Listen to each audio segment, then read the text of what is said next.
Muy buenos días, hermanos y amigos de la radio La Verdad del Evangelio con frecuencia celestial, transmitiendo desde la Iglesia Central de Corozal, Sucre, Colombia, para todo el mundo, con su programa Datos Bíblicos. Sintonizo todos los sábados en el horario de 7 a 8 de la mañana, para que conozca los secretos, curiosidades y revelaciones del libro maravilloso.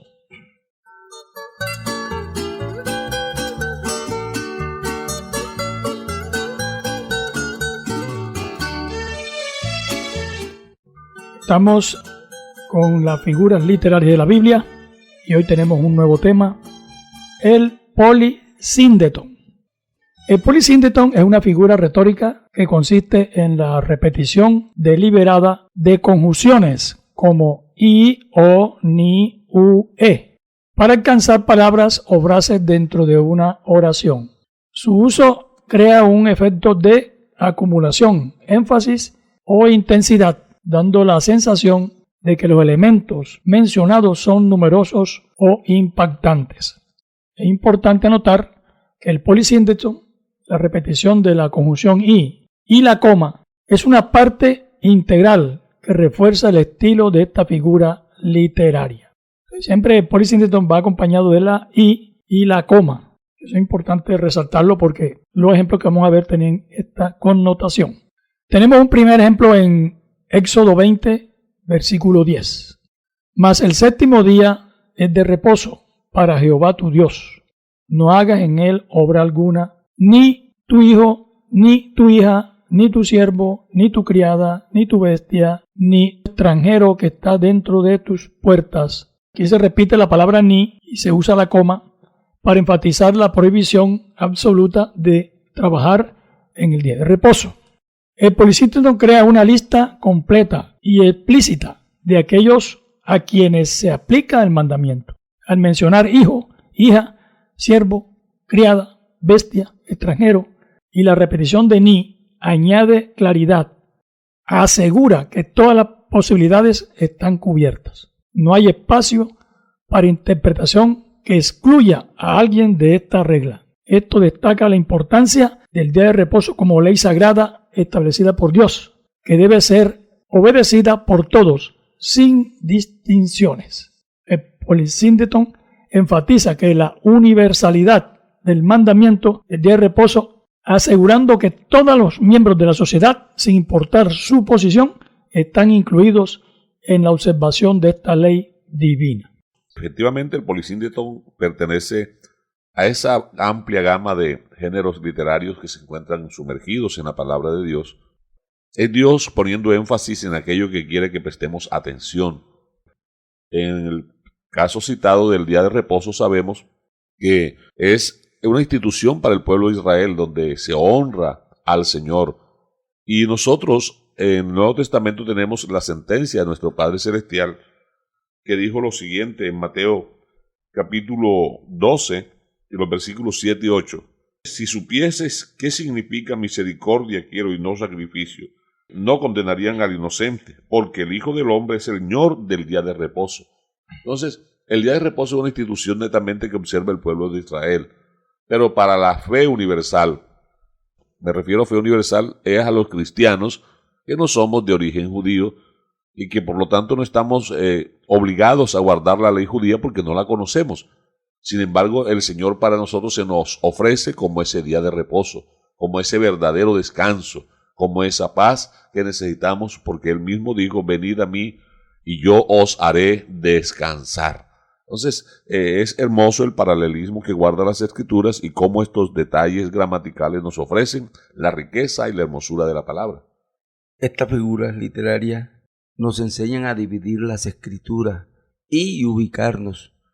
Por eso hay personas, hermanos, que si no usan el sentido gramatical, no saben qué es lo que le está diciendo la Escritura. Y la Escritura, para entenderla y saber el norte de lo que se quiere saber, hay que usar todas estas figuras literarias.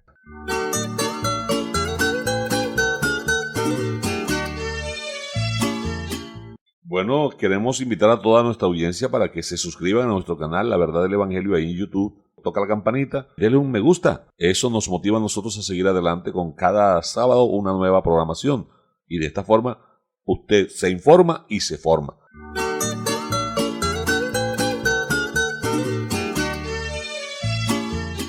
Haciendo una aclaración y ahondando más en cuanto al día de reposo, desde la perspectiva de la doctrina que identifica a Cristo como el cumplimiento de la ley, se entiende que el día de reposo ha sido cumplido en el Señor Jesús.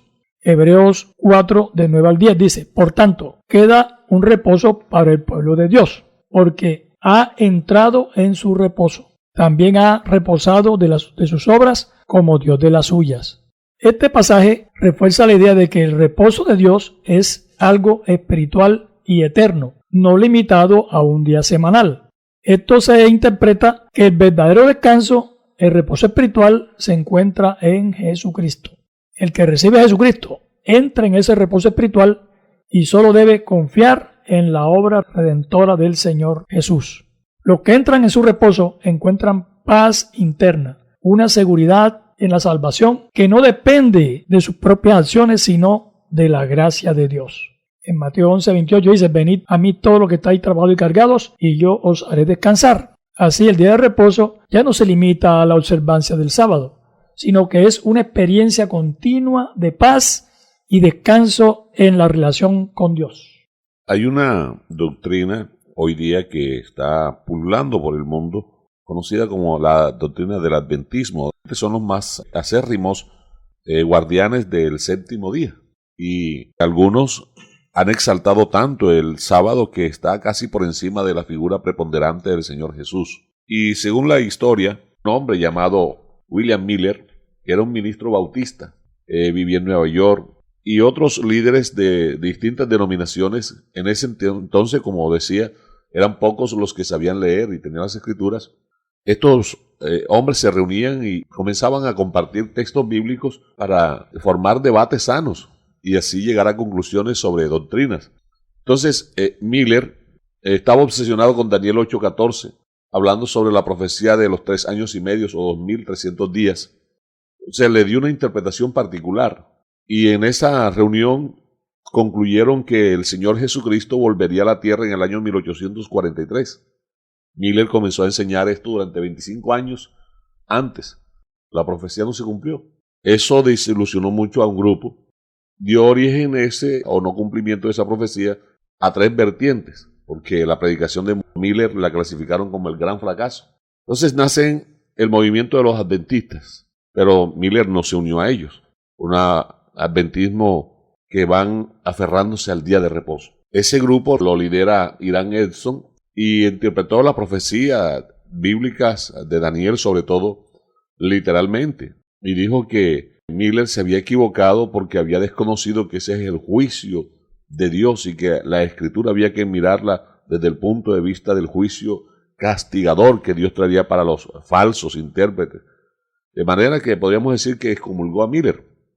El segundo grupo lo dirige Joseph Batz, y ellos son los que hacen mayor énfasis en que hay que guardar el día de reposo, día sábado. Y el tercer grupo hace énfasis en que el adventista debía tener el énfasis no en el día de reposo, sino en el espíritu de profecía, siendo la abanderada de este movimiento Elena G. White. De manera entonces que ese es a grosso modo el origen del adventismo. Ellos comienzan el día de reposo el viernes a las 6 de la tarde, y durante ese horario hasta el sábado a las 6 de la tarde no hacen ninguna labor de trabajo. Entonces son bastante celosos en ese aspecto, pero el problema con esto no es en que haya pecado en guardar el día de reposo, sino que Pablo nos enseña que si nos sometemos a la ley, un mandamiento, tenemos que someternos a cumplirla toda, porque el quebrantar un mandamiento nos hace responsable de haberla quebrantado toda. Entonces el complique es cómo guardamos nosotros la ley judía siendo que no la conocemos. Entonces, ese es el problema, porque en el concepto sano no hay problema porque la fe cristiana llegó desde los judíos. De ellos viene el Salvador y la iglesia original nació con puros judíos. Los gentiles nos venimos a unir ya posteriormente. Pero en la primera asamblea que hubo en Jerusalén, siendo Pablo predicador, ya los gentiles, por consenso de los apóstoles, dijeron: a los gentiles se les manda esto, que no coman sacrificado a los ídolos, que no adoren ídolos, ¿verdad? Que no coman sangre. y que no se olviden de ayudar a los pobres, al necesitado. Esos fueron los 3 ítems que se le encargó a los gentiles, porque por eso Pablo tenía problema con muchos que querían obligar a los gentiles a judaizarse. Entonces nosotros somos creyentes del Evangelio, y en el Evangelio somos libres y no estamos sometidos a esas leyes que no conocemos, no porque sean malas, sino que es que cómo las vamos a guardar nosotros si no las conocemos. En Colosenses 2, 16 al 17 dice: por tanto, nadie os juzgue en comida o bebida, o en cuanto a día de fiesta, luna nueva o día de reposo, todo lo cual es sombra de lo que ha de venir, pero el cuerpo es de Cristo. Aquí se enseña que los días de reposo eran una sombra de algo mayor, que es Cristo mismo. Este pasaje es la base para entender que Cristo es el cumplimiento del reposo sabático, proporcionado un descanso espiritual eterno para los que le creen a Él. Éxodo 3:16: guardarán pues el día de reposo los hijos de Israel, celebrándolo por sus generaciones, pacto perpetuo. El pacto perpetuo de reposo tiene su cumplimiento en la eternidad con Dios. Desde el descanso no será limitado a un día, sino constante y ininterrumpido.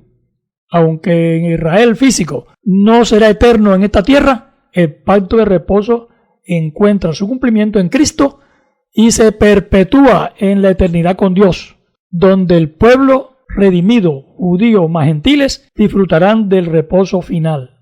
Apocalipsis 22:5. Allí no habrá más noche y no tendrán necesidad de luz de lámpara ni de luz de sol, porque el Señor Dios los iluminará y reinarán por los siglos de los siglos. En la Nueva Jerusalén ya no habrá un reposo semanal, porque todo será un estado continuo de paz, adoración y descanso en Dios, quien será la luz y el centro de la existencia del hombre para siempre.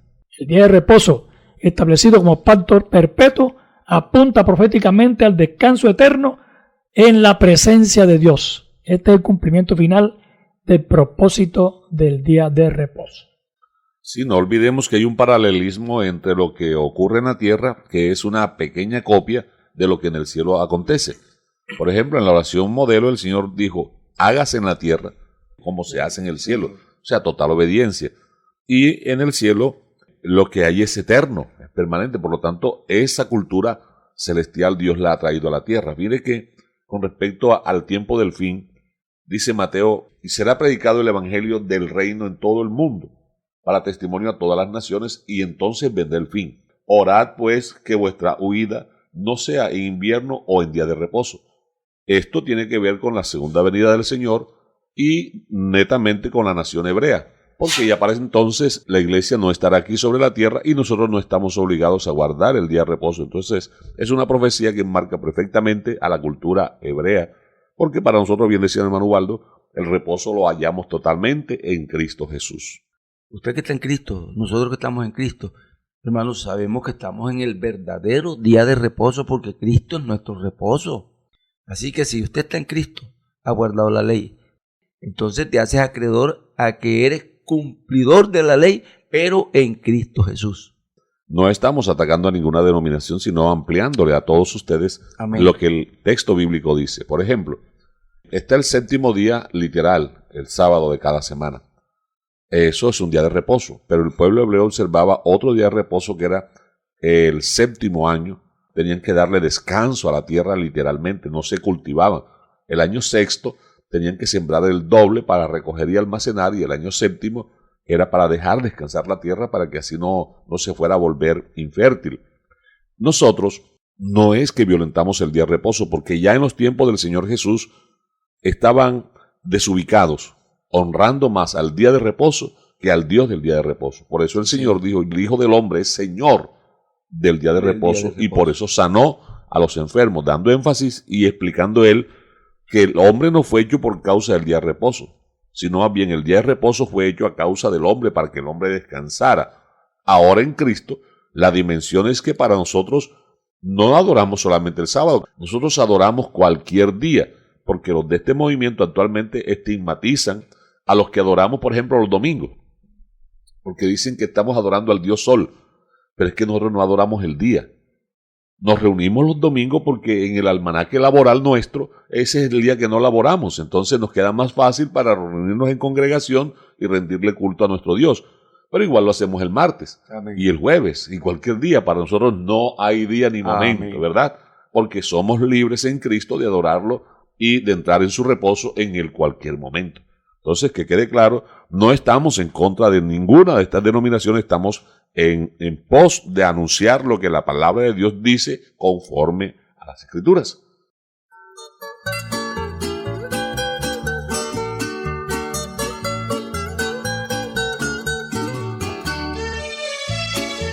Estamos con la figura literaria el polisíndeton. Tenemos otro ejemplo en Éxodo 20:17. Dice la palabra de Dios: no codicies la casa de tu prójimo, no codicies su esposa, ni su esclavo, ni su esclava, ni su buey, ni su burro, ni nada que se le pertenezca. El polisíndeton consiste en la repetición deliberada de la conjunción ni para hacer énfasis y fuerza al mensaje. Repetir ni refuerza la idea de que la codicia está prohibida en todos los aspectos posibles, abarcando tanto lo material como la relacional. Al ser parte de los 10 mandamientos, la repetición ni añade peso moral y autoridad a la declaración. Podemos concluir aquí en este polisíndeton que refuerza la enseñanza moral y espiritual del mandamiento al dejar claro que nada de lo que pertenece al prójimo está permitido codiciar. También aquí tenemos una aclaración. El Catecismo de la Iglesia Católica presenta los 10 mandamientos en una forma alterada a la que encontramos en la Biblia en Éxodo 20 y Deuteronomio capítulo 5. El Catecismo Católico omite el segundo mandamiento, Éxodo 20, 4, 5. No te harás imagen ni ninguna semejanza de lo que está arriba en el cielo, ni debajo en la tierra, ni en las aguas debajo de la tierra, ni te inclinarás a ellas, ni las honrarás. Ahí está el polisíndeton. Este mandamiento prohíbe la idolatría y el culto a las imágenes, algo que no aparece en el Catecismo Católico. Este enfoque se debe a la práctica histórica del catolicismo de adorar o venerar imágenes y estatuas, lo que ha generado la violación de la prohibición directa de hacer imágenes, con el propósito de adorarlas o venerarlas, que es lo mismo, ¿no? Para mantener el número total de 10 mandamientos, el Catecismo Católico divide el último mandamiento, que prohíbe la codicia, en 2 partes. Cogieron el último mandamiento, el 10º, y lo dividieron en 2. 9º mandamiento: no codiciarás la mujer de tu prójimo. 10º mandamiento: no codiciarás los bienes ajenos. Sin embargo, en el texto original del Éxodo 20:17, estas 2 prohibiciones aparecen como parte de un mismo mandamiento. No codiciarás la casa de tu prójimo, punto y coma, no codiciarás la mujer de tu prójimo, coma, ni su siervo, coma, ni su esclavo, coma, ni su buey, ni su asno, ni nada de lo que le pertenezca. Es una estrategia que ellos hacen para poder completar los 10 mandamientos, porque le hace falta uno, ya que abolieron el segundo, que habla sobre la idolatría. Así los católicos mantienen la estructura de 10 mandamientos, aboliendo el segundo. Y hay que entender las Escrituras para luego no añadirle o atribuirle a la Biblia lo que ella no dice. Aquí está hablando de codiciar. Entonces, nosotros en el lenguaje natural somos personas de deseos. El problema está en que yo me obsesione con lo que ustedes tienen sin pasar por donde ustedes pasaron. Entonces, en la codicia, como se da es en la carne, cuando esos deseos se desenfocan, pueden llevar a la persona a causarle daño al prójimo, que es lo que no está permitido. Pero nosotros aprendemos por imitación. Vemos a los hermanos que son fieles en la iglesia y queremos ser como ellos. Ahí no hay pecado. El problema es cuando desde la carne anhelamos, como dice el apóstol Santiago, nos mordemos y ardemos en envidia y en una cantidad de deseos malsanos, hacerle daño al otro para arrebatarle lo que tiene y que consiguió con mucho esfuerzo. ¿Qué es lo que quiere Dios enseñarnos con esto? Que no hay necesidad de dejarnos dañar. Santiago 1:17 dice: toda buena dádiva y todo don perfecto desciende de lo alto, del Padre de las luces, en el cual no hay mudanza ni sombra de variación. Entonces el que le dio a ustedes Si yo soy fiel, también me dará a mí, porque Él es generoso, ¿verdad? Para darle a todos sin medida. Quien deroga lo que Dios dice está peleando contra Dios. Hoy está controvertiendo a Dios y nosotros no queremos eso. Queremos es aclararle a todos los oyentes, a estos hermanos que con corazón sincero se acercan a Dios, cuál es el método que Dios ha establecido para que nosotros agrademos a Él. Si le quitamos a la Escritura, nuestro nombre será quitado del libro de la vida. Y si le añadimos a las Escrituras, entonces se nos serán añadidas las plagas que están escritas en el mismo libro. Eso es lo que no queremos. Por eso es que bienaventurados los que oyen y leen. Escuche y lea, no trague entero. Queremos de verdad que la luz de Dios resplandezca en usted a través de la Biblia. Fíjese, hay hombres que han dicho cosas que nunca se cumplieron ni se van a cumplir jamás porque están fuera del contexto bíblico. Pero es que el apóstol Pablo nos amplía y nos dice que la codicia nos lleva a la idolatría. Entonces, el hecho de que la religión popular haya omitido ese mandamiento, lo haya cercenado y maquillado y divide otro pero en la práctica ellos adoran ídolos. El ídolo no solamente es un objeto o un elemento al que se le rinde culto, sino que todo aquello que desvía mi atención, que le pertenece al Dios de la Biblia, ya es un ídolo. En el caso de un hijo, que yo centre toda mi atención y mi esfuerzo solo en atenderlo a Él y descuide la adoración a Dios, el servicio a Dios, ese hijo se me convierte en un ídolo. El dinero, el deseo descomedido de enriquecerme, el deseo descomedido por tener los bienes que ustedes tienen, eso es idolatría, porque el apóstol Pablo dice, toda avaricia es idolatría. Y la avaricia y la codicia son hermanitas. Para mi alma la Biblia es el espejo y en ella me reflejo. Estamos con la figura literaria el polisíndeto. Tenemos otro ejemplo en Deuteronomio 6, verso 5. Amarás a Jehová tu Dios de todo tu corazón, y con toda tu alma, y con todas tus fuerzas. El polisíndeto aquí refuerza la idea de amar a Dios con todo y cada uno de los aspectos del ser, abarcando diferentes dimensiones, corazón, alma y fuerza, pero dirigiéndose ese amor hacia un solo Dios. La repetición de la y la coma entre los diferentes elementos de la lista enfatiza cada uno de ellos como una parte integral de la relación con Dios. El pasaje sugiere que el amor de Dios debe abarcar todas las dimensiones de la vida de una persona. Cada elemento, corazón, alma y fuerza, representa una esfera diferente del ser humano, lo que subraya que el amor a Dios debe ser total y completo e implica todas las áreas de la vida. El polisíndeto refuerza la profundidad del mandamiento de amar a Dios. Invita al lector a considerar cómo cada aspecto de su vida puede y debe estar comprometido en el amor a Dios, resaltando la integridad de esa relación. Es interesante notar el énfasis que Dios coloca en este aspecto cuando se trata de amarlo a Él.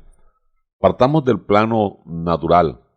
Cuando uno está hablando con una persona y aquella persona está desprevenida, uno le está hablando y esa persona está mirando para otra parte. Uno siente que no le están prestando la debida atención. O cuando a uno lo saludan y no le miran a la cara. Parece que no hubiese el interés de saludarlo, que lo hacen ya porque toca. En este caso, Dios demanda toda nuestra atención, todo nuestro ser, porque es que Él nos amó así. De tal manera amó Dios al mundo que lo comprobó entregando a su Hijo. Entonces, con respecto al culto que le rendimos a Él, dice el apóstol Pablo en Romanos 12, por lo tanto, amados hermanos, les ruego que entreguen su cuerpo a Dios por todo lo que Él ha hecho a favor de ustedes, que sea un sacrificio vivo y santo, la clase de sacrificios que a Él le agrada. Esa es la verdadera forma de adorarlo. Adorarlo no solamente en la parte física, sino en lo esencial, que el ser esté ahí. Nuestro hacer debe ser consecuente con nuestro ser. Si yo digo que amo a Dios, debo vivirlo, experimentarlo, y los demás lo notarán también en mi diario vivir.